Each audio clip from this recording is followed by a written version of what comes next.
You got to have the right tools to make sure your business purrs along the way. And one of those important terms you're hearing all the time is big data. I know you hear cloud and collaborative, but big data is the thing that's being thrown around left and right.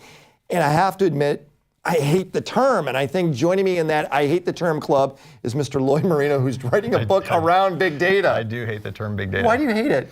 Because most companies don't have big data. They have analytics and they have a lot of data. And we've talked about this before. I think there's a lot of big data out there. I mean, Facebook, have you ever tried to export your history of Facebook? It's huge. It's big data. It's massive. But they're one of those companies that actually does have big data. Oh, okay. So you're saying most places really don't have big data? Most companies, most medium to large companies say, oh, we're doing a big data initiative for big data. We're collecting all this information.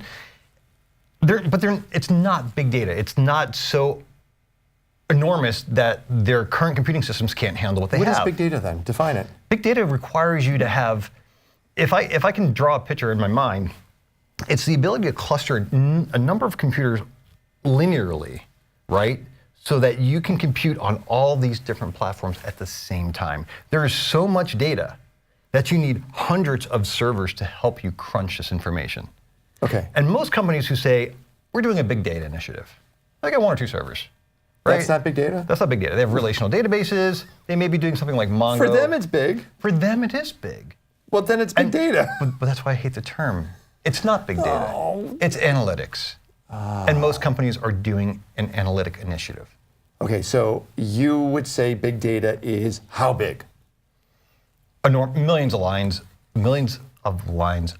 or rows of information. So IBM would have big data, Dell would have big data, CBS would have big data, NFL would have big data, right? Right. But a blog would not have big data.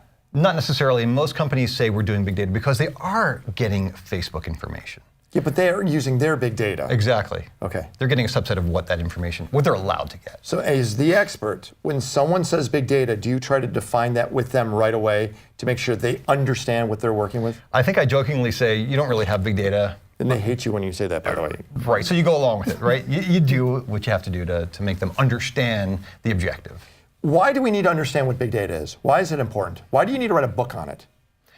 I'm writing a book on that particular subject because I want business leaders to understand what it takes to embark on this journey of big data.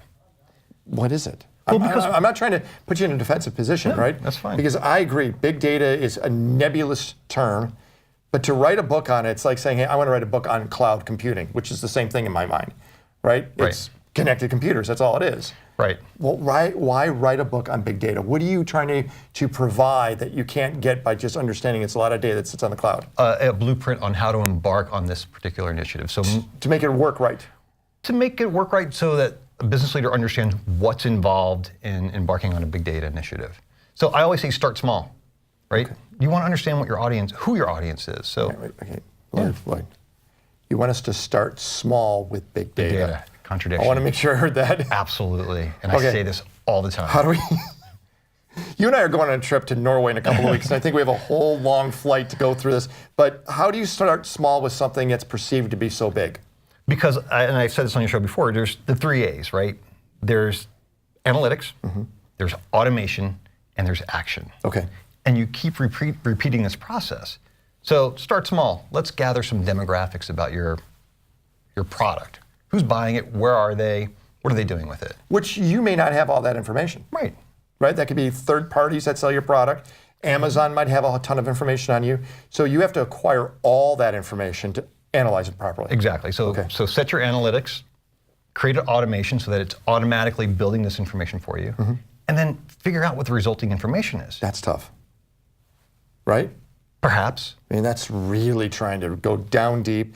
We had somebody speak at an event we were at recently talking about Amazon and how Amazon could be gamed. Right. And he figured all that out by looking at analytics. Right. But it took time. And that was just 1 or 2 or 3 products. If you have a whole bunch of product lines, that's a deep endeavor.